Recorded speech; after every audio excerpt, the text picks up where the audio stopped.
शान्ताकारं भुजगशयनं पद्मनाभं सुरेशं विश्वाधारं गगनसदृशं मेघवर्णं शुभांगम्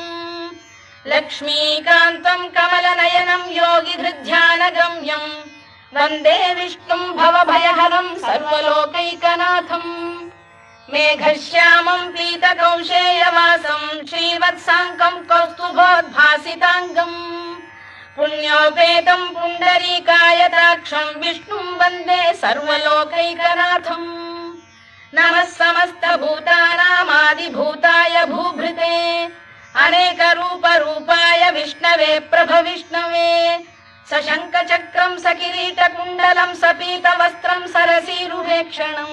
सहारवक्षस्थलशोभिकौस्तुभं नमामि विष्णुं शिरसा चतुर्भुजम् छायायां पारिजातस्य हेमसिंहासनोपरि आसीन